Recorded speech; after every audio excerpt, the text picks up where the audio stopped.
Хирурги, доктора, какую самую глупую ложь вы слышали от пациента? Часть моих служебных обязанностей связана с медицинскими карточками. Мое любимое занятие — читать в них записи докторов, по тону которых явно заметно, насколько сильно им надоела брехня пациентов. Пациенту делали плановую колоноскопию. Его спросили, потреблял ли он твердую пищу за 24 часа до операции. Пациент подтвердил, что не употреблял. В процессе операции в толстой кишке обнаружилось несколько десятков зернышек кукурузы, из-за чего процедуру пришлось прервать. Пациент был заранее предупрежден, что не стоит употреблять именно кукурузу до операции. Моя мама работает медсестрой в отделении неотложной помощи. В общем, у нас есть одна соседка, которая постоянно курит. Буквально каждый раз, когда мы проезжаем мимо их дома и подъезжаем к своему дому, эта женщина курит. Однажды она попала в больницу из-за чего-то, и моя мама задала ей стандартные вопросы, в том числе о том, курит ли она. Она сказала, что не курит. Чертовски правдоподобно. Пациентка. Я уже много месяцев не пила алкоголь. Родственники пациентки. Это правда, мы все время были с ней. Я. Мэм, у вас уровень алкоголя в крови 3,25 промилле. Пациентка. Невозможно, я бы ни за что не стала обманывать вас. Модификация пениса. Это была плановая операция выше пояса, и пациент сказал, что не делал пирсинг. Однако, когда медсестра добралась до этого места, чтобы вставить катетер Фоллея, она обнаружила, что пациент модифицировал свой пенис, и он был разделен, раздвоен множеством пирсингов, которые были сделаны, чтобы он был похож на кобру. Медсестра не смогла разобраться, как вставить катетер. Пирсинг также ограничивал возможность применения электрокоагуляции. Кроме того, он также вставил металлический имплантат в свое яичко, и казалось, оно было инфицировано. Возможно, там уже начался абсцесс. Процедура была отменена. Мы вызвали уролога, чтобы он оценил вероятность заражения абсцесса. Один чувак соврал о том, что у него парализовало ноги после люмбальной пункции. Медсестра позвонила и сообщила, что пациент говорит, что после люмбальной пункции, спинномозговой пункции, он не может шевелить ногами. Я позвонила сотрудникам, которые провели операцию, и они заверили меня, что во время операции не было никаких признаков того, что у пациента возникла такая проблема. Но они согласились с моим предложением, что нужно срочно сделать МРТ. Я пошла, чтобы осмотреть его, и медсестра сказала, что ей показалось, что он шевельнул одной ногой. После этого он заявил, что на самом деле он может шевелить ногами, но испытывает какие-то странные ощущения в области ног. Затем эти странные ощущения превратились в сильную боль, и он попросил ввести ему вещества внутривенно. Я отказала ему, так как его история была бессмысленной. Но, боже, это было настоящее чудо, когда этот мужчина ушел из больницы на своих ногах после того, как я отказала ввести ему сильные лекарства. Кроме того, его МРТ было в норме. Мой папа врач, и он знает миллион смешных историй. Эту историю он рассказал мне пару десятилетий назад. В отделение неотложной помощи пришел пациент с полотенцем на паху и весь в крови. Заявил, что резал овощи на кухне, и нож выскользнул из его рук. Папа взглянул и увидел, что там, внизу, парень был весь изрезан. Пришлось посреди ночи вызвать уролога для консультации. В конце концов, парень признался, что пытался сделать себе обрезание, так как не хотел платить $200, которые ему пришлось бы заплатить профессиональным врачам. Уролог сумел спасти его детородный орган, но в итоге ему пришлось заплатить за экстренную операцию намного больше $200. Их возраст. Одна женщина сказала, что ей 30, хотя явно выглядела не на этот возраст. Ну и ладно, решил я и перешел к другим вопросам. Посмотрел ее бумаги, там были результаты из лаборатории с ее настоящим возрастом. Типа, нафига, что из того, что сотрудник сферы здравоохранения будет знать ее настоящий возраст? Это вопрос здоровья, а не анкета в Тиндере. Никто это все равно не увидит, а я не собираюсь встречаться с этой старой женщиной. Кстати, она была замужем, и у нее были дети. Я пока еще только учусь в медицинском, но нам эту историю рассказала доктор. Она гинеколог, и одна женщина пришла к ней на прием с жалобой, что у нее уже несколько месяцев нет менструации. У нее были симптомы менопаузы, и на самом деле она выглядела почти на 50, но продолжала настаивать, что ей всего 30, и у нее нет менопаузы. У этой истории смешной конец. Когда доктор спросила, есть ли у нее дети, она сказала: да, сын, ему 27 лет. Не знаю, почему люди врут о своем возрасте, но вся наша группа хохотала, когда нам рассказали эту историю. Парень поступил с раной на голени, которая, по его словам, появилась в результате аварии, в которую он попал, когда ехал на велосипеде. Рентген показал пулю внутри его голеностопного сустава. Рана была получена в результате того, что он случайно выстрелил в себя, когда держал в руках пушку. Первый ребенок прежде не была беременна. Первый прием у акушера-гинеколога. Мы записали всю информацию и начали осматривать ее. Я вставила зеркало и начала осматривать ее шейку матки. Когда ее парень ушел, я снова задала ей вопрос о предыдущих беременностях. И она сказала, что не хочет, чтобы ее новый парень узнал, что она мать-одиночка. Это не глупый обман, но во время осмотра было явно понятно, что она уже рожала прежде. Я написала в ее карточке, что не стоит упоминать предыдущую беременность в присутствии ее нового парня. Я упал на свой диван, и огурец торчал между подушками. Он воткнулся прямо в меня. Я 9 лет работал медбратом в отделении неотложной помощи, и один парень сказал в неотложке, что это случилось с ним в 2 ночи. Сказал, что он делал салат, огурец упал на пол, он подскользнулся и упал на него. Ага, чувак, в 2 ночи ты решил сделать салат, забыв надеть трусы, и твой волшебный огурец, который не подчиняется законам физики, вошел как ракета прямо в твой зад. Серьезно? Одна пациентка пришла в отделение неотложной помощи с раной на затылке. Я спросил: «Мисс Икс, что случилось?» «Не знаю, я купила цыпленка на заправке и пошла спать. Этим утром я заметила кровотечение». Я начал осматривать рану. Оказалось, что она тянется довольно далеко, и оттуда торчал странный материал, похожий на хлопок, который тоже тянулся так глубоко, что нельзя было разглядеть, сколько его там. Я начал расспрашивать ее дальше об обстоятельствах, потому что за годы работы в неотложке у меня появилось чутье, и оно не давало мне покоя. На вас напали? Кто-то причинил вам вред? Вы попали в аварию? Что-то упало на вас?» Пациентка: «Нет, я просто пошла спать. Может быть, я встала ночью, чтобы пойти в туалет». В конце концов, я решил направить ее голову на пончик правды, также известный как компьютерная томография, прежде чем взять в руки скальпель и выяснить, насколько глубоко засел загадочный кусок хлопка. В черепной кости девушки была застрявшая пуля. Это не объясняло, откуда там взялся хлопок, но я полагаю, что пуля прошла через какую-то ткань. Когда я сказал ей, что в ее голове пуля, она ответила: «Ой, как странно», и продолжила играть на своем телефоне.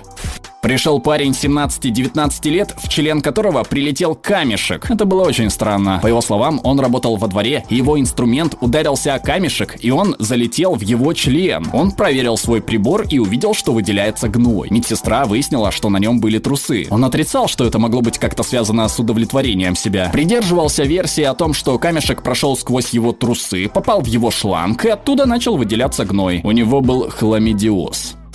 Во время прохождения ординатуры я работала в отделении неотложной помощи, и к нам обратилась женщина под 40 лет с жалобой на рвоту и дискомфорт в нижней части живота. По ее словам, это продолжалось несколько дней. Я тщательно собрала анамнез и, конечно же, спросила, может ли она быть беременна. Она рассердилась и отчитала меня, сказала, что она по девочкам и в последний раз была с мужчиной более 10 лет назад. Крикнула, чтобы я позвала своего руководителя, так как она хочет, чтобы ее лечил взрослый врач. Я сообщила своему ординатору и перечислила, какие анализы собираюсь взять. И он такой: не услышал ничего про тест на беременность. Я такая: не думаю, что он понадобится. Она в последний раз была с мужчиной более 10 лет назад. Ординатор улыбнулся и сказал: порадуй меня. Стерва была глубоко беременна. Когда мы вернулись в кабинет, с ней были 2 мужика, которые сердито спорили друг с другом, готовые вот-вот начать драку. Она не могла даже посмотреть мне в глаза.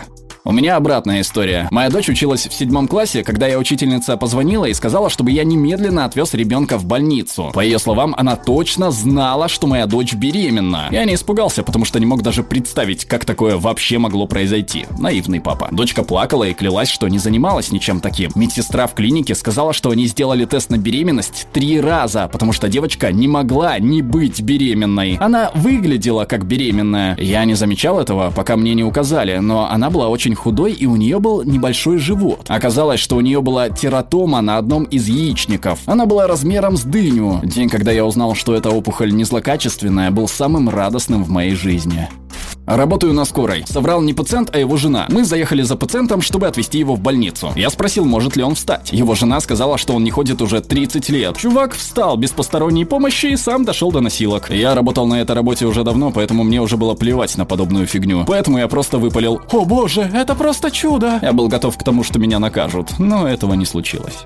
Обязательно подпишитесь на наш канал, чтобы не пропустить новые супер интересные обсуждения. Становитесь нашим патроном по ссылке в описании и слушайте наши выпуски фоном, без рекламы и цензуры. Ну а пока предлагаем посмотреть другие наши видео.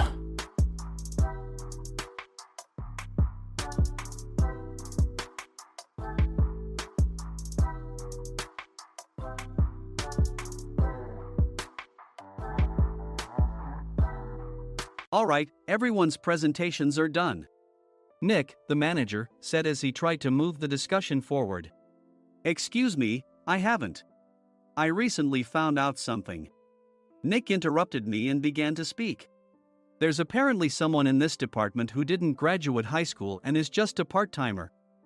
Meetings should be for employees only. Absolutely right. His lackey, Mike, of course, agreed with Nick. I'm leaving. After leaving the meeting room, I started to shut down my computer. I noticed that an email had arrived, not in my personal inbox, but in the company's shared email. Thinking, there's no point in speaking up, no one will listen, I went home quietly. The next day, I heard a commotion from Nick's desk. He was staring at his computer screen, his face pale. Nick! Is something wrong? Mike looked at the screen with him. And he turned even paler than Nick. Why is he so angry? Knowing the reason for Mike's distress, I thought to myself, serves them right. My name is Adam. My mother passed away when I was in the 9th grade, and I was raised by my father. Well, you could hardly call it being raised. After my mother passed, my father changed. He drowned his sorrows in alcohol, and though he still went to work, he squandered our living expenses on horse racing. Because of that, I had to start working part-time as soon as I entered high school. Every month, I went to the convenience store with bills in hand that couldn't be auto-deducted from my father's account. Even though I endured it because I didn't want to be alone, I reached my limit in my 2nd year of high school and dropped out. I found a live-in job at a distant inn. Thank you for everything. The day I left home, my father, still staring at the TV, spoke. Take care. That was our last conversation. Back then, 18 wasn't the age of majority, so I needed my father's permission to work, and I couldn't hide my place of employment. Yet, my father never visited me even once. I kept working just to survive, and before I knew it, I was 42. Years of hard work paid off, and I was transferred to the headquarters. I was thrilled to be recognized by the company, as I thought I'd be working in the field until retirement due to my lack of formal education. Listen up. Our work can change the future of our employees. Don't drag us down. On my first day after the transfer, Nick, dressed in an expensive suit, spoke sternly. There was a reason for this. Our inn was located in a prominent tourist destination, known so well that everyone in the state could sing its commercial jingle. At its peak, we had 5 locations within the state. But that was long ago. Due to financial difficulties and aging facilities, only the place where I had worked for many years and the original establishment remained. I was prepared to lose my job anytime, but now there was a glimmer of hope. With the rise of social media, the tourist area where the inn was located started gaining attention again. Depending on how hard the sales department, where I was transferred, worked, we could either thrive or be forced to give up this prime location to the new hotel chains continuously popping up. For Nick, who had switched careers from another industry to strengthen our sales, this was a battle he couldn't afford to lose. I understood why he had to be strict. I will do my best. Nick sneered at my enthusiastic declaration. Did you not hear what I said? I'm sorry. I thought I was listening carefully. Out of habit from years of customer service, I apologized reflexively, though I had no idea what had offended him. Someone was watching me with a smirk. In this department, there are those who are expected to excel and those who have been shoved here because they have nowhere else to go. You are the latter. It was Mike, the section chief. He's 7 years younger, at 35. But he was called to headquarters much earlier than I was and had been moving around within the headquarters ever since. I'm not jealous, but I can't accept that he's my boss.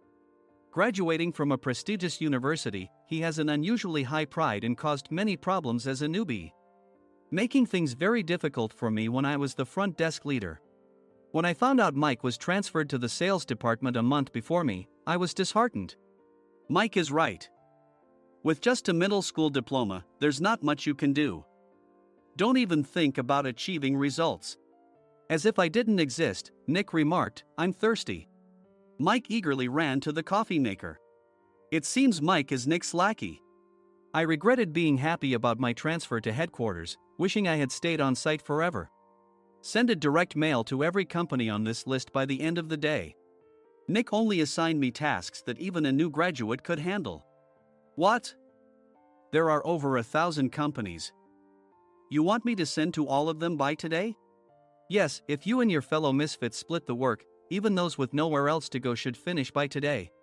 I glanced at the employees typing away expressionlessly. They were worn out from customer service, only thinking about leaving on time, or were women reassigned after having children.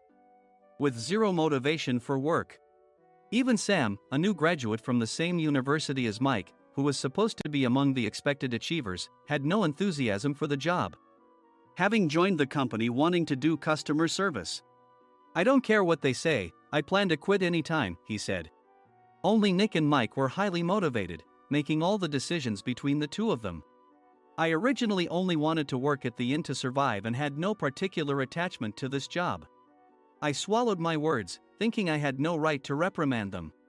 About a month after the transfer, Nick told us with a frustrated look. To commemorate the 50th anniversary, we've decided to create a plan exclusive for one group per day. Originally, Mike and I were supposed to come up with it, but our president, Mr. Thompson, insists on hearing everyone's opinions. So, you all get a chance. As Nick explained, Mike began handing out prints. Make sure not to embarrass Nick. If your ideas are half-baked, you'll have to redo them. It seemed that they had printed his handwritten notes by Mr. Thompson, which included several questions and a section for free responses. It made sense why Nick had to seek our input, given that all responses had to be submitted to Mr. Thompson. We were given a week to think about it, and a meeting was scheduled to compile our ideas. My plan is to let guests enjoy both the old and modern America. Nick began the presentations. Guests would watch a master confectioner at a nearby traditional sweet shop make sweets in front of them. The welcome drink would be premium tea in a bottle. Nick's plan was certainly attractive. After his presentation, Nick called on us to present in the order we were seated. Just as I stood up for my turn. All right, everyone's presentations are done. Excuse me, I haven't. I recently found out something. Nick interrupted me. There's someone in this department who didn't graduate high school and is just a part-timer. He was likely talking about me. I joined the company as a part-timer and was made a full-time employee when I turned 20. That was 20 years ago, so Nick and Mike probably had no chance to know until recently. Meetings should be for employees only. Absolutely right. After that, Nick kept creating opportunities to solicit everyone's opinions, purposefully excluding me from speaking. The meeting unexpectedly heated up and went past the scheduled end time. A few people asked to leave, and the discussion continued with the remaining few. Still here? Normally, you'd leave in that situation. Though I had no attachment to the job initially, hearing kind words from customers made me want to make them happier. For someone like me, with nowhere to go, the inn was my home and customer service was my life. I felt pathetic about my current self. I'm leaving. I left the conference room and started shutting down my computer. I noticed an email had arrived, not in my personal inbox, but in the company's shared email. Thinking no one would listen to what I had to say anyway, I quietly went home. The next day, while preparing the DM as instructed, I heard a commotion from Nick's desk. In his haste to stand up, he hit his knee on the desk. He stared at his computer screen, his face pale. Nick! What's wrong? Mike, thinking he should be the first to rush over, approached Nick while still wearing his coat. He peered at the screen with Nick. And he turned even paler than Nick. Why is he so angry? Who is responsible for this company? Nick, more irritated than ever, asked, and Mike answered without checking. Probably Sam. Sam wasn't there because he was attending a morning training session for new hires. Nick gave up on getting angry and returned his gaze to the screen. They were looking at an email that arrived right after the end of the working day yesterday. Apparently, no one, including me, had checked it before leaving. The email was from a large company that used us for their annual employee trips. The president and executives of that company also frequently used our services personally. President of the company, Mr. Mason himself, had declared that neither he nor his company would ever use our services again. Well, some companies cancel their employee trips or stop using our services due to financial struggles. Let's just move on. Mike kept wiping the sweat from his forehead with a handkerchief. Knowing why Mike was so agitated, I quietly watched their interaction. Do you know how much revenue we get from that company? We can find other guests to fill the rooms, but we'll lose the banquet costs, gift shop revenue, rental car fees, and more. Moreover, the gifts were supposed to be prepared by the traditional confectionery shop involved in Nick's proposed plan. If it's known that we incurred such a huge loss at this critical time, Nick's position in the company would be jeopardized. Nick took a deep breath, seemingly trying to calm himself. All right, Mike. Go to New York right now and apologize to Mr. Mason. What? You're coming with me, right? I have urgent work to do. I trust you, which is why I'm entrusting this to you. Please. Mike, believing Nick's sincerity, agreed with a determined look on his face, saying, yes. That's Nick for you. Even if Mike went to apologize, Nick would shift all the blame onto him if the client didn't change their mind. Well, it was Mike's fault to begin with, so it served him right. About 3 hours later, Sam answered a call from somewhere and repeatedly apologized, saying, I'm very sorry. Everyone watched to see what was happening. After ending the call, he informed Nick with a weary tone. When Mike arrived at the client's company, he only made things worse, further infuriating Mr. Mason. He was demanding, get his boss here immediately. It was no wonder Sam was exhausted, dealing with such a call right after returning from training. What is that idiot doing? All right, Adam, you're coming with me. If sacrificing Mike didn't work, then I must be next. Normally, I'd want to refuse at all costs, but I saw an opportunity in this situation. If I can be of assistance, I'd be happy to join you. I immediately followed Nick, and we flew to New York. When we introduced ourselves at the reception, it became clear how serious the situation was, as the receptionist personally escorted us to the president's office. Angry voices leaked through the door, making both Nick and me uneasy. Excuse me. I'm Nick, the supervisor. I understand my subordinate has caused you trouble, and I deeply apologize. Nick, with his experience in the corporate world, knew enough to offer an apology before excuses. However, his customer service skills left much to be desired. I sighed as I saw Mike trembling like a small dog in the corner of the room. What kind of training are you giving your subordinates? Mr. Mason glared at Nick with a red face. The intensity of his gaze made even Nick take a step back. Regrettably, I joined this company only 2 years ago and was unaware of Mike's issues. I should have identified his shortcomings sooner. Indeed. I should have realized sooner. No sensible person would come to apologize and then give a lengthy presentation on the drawbacks of not using their in. Nick froze, his mouth slightly open. Suspecting the worst, I picked up the documents that had fallen to the floor. It seemed Mike hastily prepared these documents on the plane, listing the disadvantages. Disadvantage 1, if you change the venue for the company trip, employees might suspect it's for cost-cutting reasons, leading to a negative impression. Reading it aloud half-jokingly, Nick snatched the papers from my hand and checked the contents with a furious expression. Among the stack of documents was a receipt from a nearby convenience store's copy machine. I felt a pang of dread, hoping he hadn't shown the receipt as well. What do you think he said when I asked what kind of nerve he had to do this?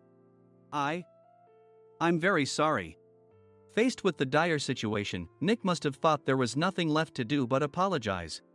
In a voice smaller than I'd ever heard from him, he uttered words of apology. He said, I'm a Harvard graduate. I don't believe I said anything wrong. Mike! What have you done?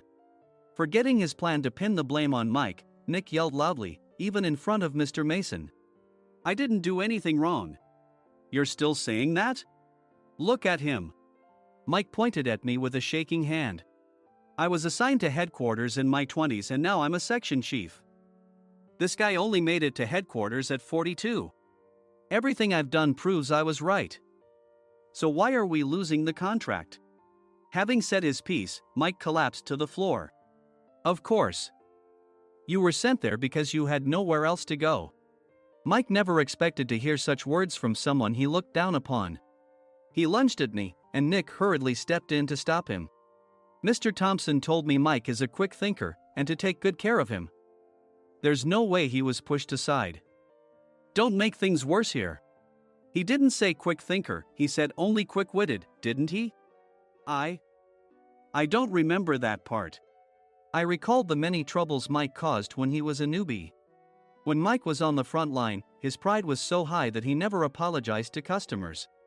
Customer service, especially in our job, doesn't work alone. It brings both good and bad situations.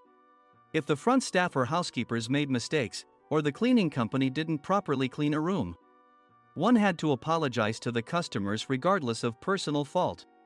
Mike, in such situations, would never apologize, insisting he wasn't at fault. This often angered customers, and as the front desk leader, I frequently had to apologize on his behalf. He caused complaints and disrupted operations, which is why he was quickly moved to headquarters. In departments where he didn't interact directly with customers, his quick thinking was beneficial and things went well. But it seemed his flaws were starting to show. Corporate reservations are supposed to be entered into the system by the sales representative. But a quick check yesterday revealed that more than 10 items were missing from the client's reservation. The handover document clearly stated what needed to be prepared. Why didn't you enter it into the system? Why do we have to give them special treatment? Filling rooms near the banquet hall, setting up all the food in advance. Specifying the brand of wine, they're too demanding. No wonder he always angered customers, I thought, feeling a headache coming on. Grouping them in rooms near the banquet hall is for our benefit too. It makes it easier for the staff to set up beds and serve breakfast since everyone's schedule is synchronized. As for the other requests, Mr. Mason suggested them to lighten our load. I didn't know that. Nick finally seemed to realize that Mike was the one who had angered the client. What did you say to them? I just told them we wouldn't give them special treatment anymore. We shouldn't waste effort on things that don't bring in money. I was utterly exasperated at his lack of understanding of customer service. Of course, we shouldn't comply with unreasonable demands. But carrying over successful practices from past stays makes customers feel remembered and enhances their experience. Good memories encourage repeat visits. That's part of our job. I looked down at Mike, who was sitting on the floor. In our job, nothing is a waste. Mr. Thompson likely moved you to the sales department, hoping you'd finally understand this. How do you think he feels now that you failed to meet his expectations? Mike, tears in his eyes, fled the president's office. I was amazed he still hadn't apologized. You have it tough, Adam. It's okay, we're all employees of the same company. I deeply apologize for this disrespectful incident. Especially after all the care you've shown us.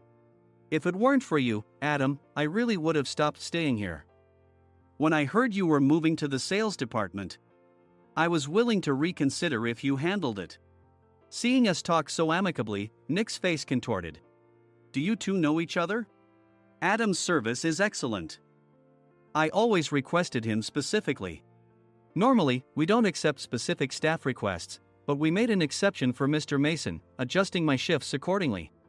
He had personally stayed at our hotel just before my transfer, and during casual conversation, I mentioned, I'm moving to the sales department soon. If I hadn't told him then, things could have been much worse. Please continue to take care of us. I look forward to it. On the return flight, Nick awkwardly offered me a can of beer. It's still working hours. Of course, I had no intention of forgiving him for a single beer. Nick might try to pin everything on Mike and avoid any consequences. While pondering this, a startling fact came to light. Nick, the tea bottles for the plan have arrived.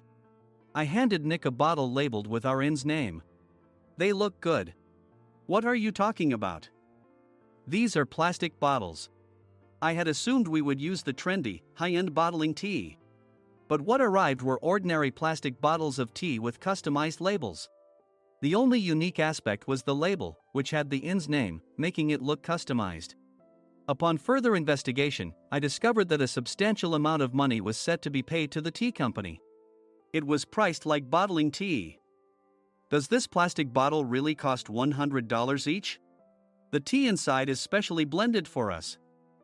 The extra cost is for that. Wouldn't it be better to use another tea company? Or is there a specific reason we must use this one? As Nick continued to make excuses, I showed him a printed email. I informed the tea company's president, Mr. Mitchell, that we discovered irregular payments and he confessed. He said you two were high school classmates and planned to split the extra money. That idiot. Why did he confess? That's not important. You should worry about yourself, this could turn into a police matter. Opening the bottle cap, I suggested. How about calming down with this tea? It supposedly has a relaxing effect. Nick drank the tea frantically. In the following days, decisions were made about their fates. Mike was reassigned to the General Affairs Department, with no chance of transfer or promotion, as per Mr. Thompson's orders. As for Nick, since the payment to the tea company hadn't yet been made, he narrowly avoided legal trouble. Instead, he was encouraged to leave the company, and to avoid further complications, Nick submitted his resignation. Rumor has it that connections between HR departments have made it difficult for him to find new employment. Even though it was good to have those two gone, something unexpected happened in the sales department. Everyone became motivated and united in refining the 50th anniversary plan. In the end, my plan was adopted. We collaborated with the Tourist Information Center to provide personalized guides. The plan, tailored to the number of guests, was truly special for the 50th anniversary. Hey, is Adam's family coming to stay? I immediately booked that special plan for my family. Sam noticed it on the reservation list and quickly picked up on it. Yes, I'm inviting my father. That's great. I might invite my parents too. I lacked the courage to face my father just as Adam. But here, with the confidence Mr. Mason praised, I felt ready. The 50th anniversary plan was a perfect opportunity to reconnect with my father. I hoped to bring back the days when we could laugh together as we once did.